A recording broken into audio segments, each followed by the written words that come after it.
राधे राधे। आप सभी को योगिनी एकादशी की हार्दिक शुभकामनाएं। आषाढ़ मास की कृष्ण पक्ष की एकादशी को योगिनी एकादशी कहते हैं। इस दिन भगवान विष्णु और माता लक्ष्मी की पूजा अर्चना की जाती है। आइए योगिनी एकादशी व्रत कथा का श्रवण करें। महाभारत काल की बात है कि एक बार धर्मराज युधिष्ठिर ने भगवान श्री कृष्ण से कहा, हे त्रिलोकीनाथ, मैंने ज्येष्ठ माह के शुक्ल पक्ष की निर्जला एकादशी की कथा सुनी। अब आप कृपया करके आषाढ़ माह के कृष्ण पक्ष की एकादशी की कथा सुनाइए। इस एकादशी का नाम तथा महात्म्य क्या है, सो अब मुझे विस्तार पूर्वक बताएं।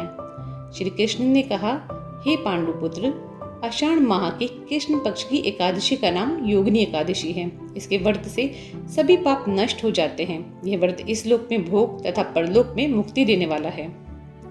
हे धर्मराज, यह एकादशी तीनों लोकों में प्रसिद्ध है। इसके व्रत से सभी पाप नष्ट हो जाते हैं। तुम्हें मैं पुराण में कही हुई कथा सुनाता हूँ, ध्यान पूर्वक श्रवण करो।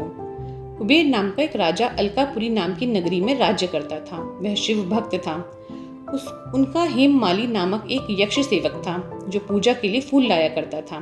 हेममाली की विशालाक्षी नाम की अति सुंदर स्त्री थी। एक दिन वह मानसरोवर से पुष्प लेकर आया, किंतु कामासक्त होने के कारण पुष्पों को रखकर अपनी स्त्री के साथ रमण करने लगा। इस भोग विलास में दोपहर हो गई। हेममाली की राह देखते देखते जब राजा कुबेर को दोपहर हो गई तो उसने क्रोध पूर्वक अपने सेवकों को आज्ञा दी कि तुम लोग जाकर पता लगाओ कि हेममाली अभी तक पुष्प लेकर क्यों नहीं आया। जब सेवकों ने उसका पता लगा लिया तो राजा के पास जाकर बताया, हे राजन, वह हेममाली अपनी स्त्री के साथ रमण कर रहा है। इस बात को सुनकर राजा कुबेर ने हेममाली को बुलाने की आज्ञा दी। डर से कांपता हुआ हेममाली राजा के सामने उपस्थित हुआ।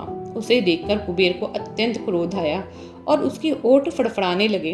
राजा ने कहा, अरे अधम, तूने मेरे परम पूजनीय देवों के भी देव भगवान शिव जी का अपमान किया है। मैं तुझे श्राप देता हूँ कि तू स्त्री के वियोग में तड़पे और मृत्यु लोक में जाकर कोढ़ी का जीवन व्यतीत करे। कुबेर के श्राप से वह तत्क्षण स्वर्ग से पृथ्वी पर आ गिरा और कोढ़ी हो गया। उसकी स्त्री भी उससे बिछड़ गई। मृत्यु लोक में आकर उसने अनेक भयंकर कष्ट भोगे, किंतु शिव की कृपा से उसकी बुद्धि मलिन न हुई और उसे पूर्व जन्म की भी सुध रही। अनेक कष्टों को भोगता हुआ तब तथा अपने पूर्व जन्म के कुकर्मों को याद करता हुआ वह हिमालय पर्वत की तरफ चल पड़ा। चलते चलते वह मार्कंडेय ऋषि के आश्रम में जा पहुंचा। वह ऋषि अत्यंत वृद्ध तपस्वी थे। वह दूसरे ब्रह्मा के समान प्रतीत हो रहे थे और उनका वह आश्रम ब्रह्मा की सभा के समान शोभा दे रहा था। ऋषि को देखकर हेममाली वहां गया और उन्हें प्रणाम करके उनके चरणों में गिर पड़ा। हेममाली को देखकर मार्कंडेय ऋषि ने कहा, तूने कौन से निकृष्ट कर्म किए हैं जिससे तू कोढ़ी हुआ और भयानक कष्ट भोग रहा है। महर्षि की बात सुनकर हेममाली बोला, हे मुनिश्रेष्ठ, मैं राजा कुबेर का अनुचर था। मेरा नाम हेममाली है। मैं प्रतिदिन मानसरोवर से फूल लाकर शिव पूजा के समय कुबेर को दिया करता था। एक दिन पत्नी सहवास के सुख में फंस जाने के कारण मुझे समय का ज्ञान ही नहीं रहा और दोपहर तक पुष्प ना पहुंचा सका। तब उन्होंने मुझे श्राप दिया कि तू अपनी स्त्री का वियोग और मृत्यु लोक में जाकर कोढ़ी बनकर दुख भोग। इस कारण मैं कोढ़ी हो गया हूँ तथा पृथ्वी पर आकर भयंकर कष्ट भोग रहा हूँ। अतः कृपा करके आप कोई ऐसा उपाय बतलाएं जिससे मेरी मुक्ति हो। मार्कंडेय ऋषि ने कहा, हे हेममाली, तूने मेरे सम्मुख सत्य वचन कहे हैं, इसलिए मैं तेरे उद्धार के लिए एक व्रत बताता हूँ। यदि तू आषाढ़ माह के कृष्ण पक्ष की योगिनी नामक एकादशी का विधान पूर्वक व्रत करेगा तो तेरे सभी पाप नष्ट हो जाएंगे। महर्षि के वचन सुन हेममाली अति प्रसन्न हुआ और उनके वचनों के अनुसार योगिनी एकादशी का विधान पूर्वक व्रत करने लगा। इस व्रत के प्रभाव से अपने पुराने स्वरूप में गया और अपनी स्त्री के साथ सुखपूर्वक रहने लगा।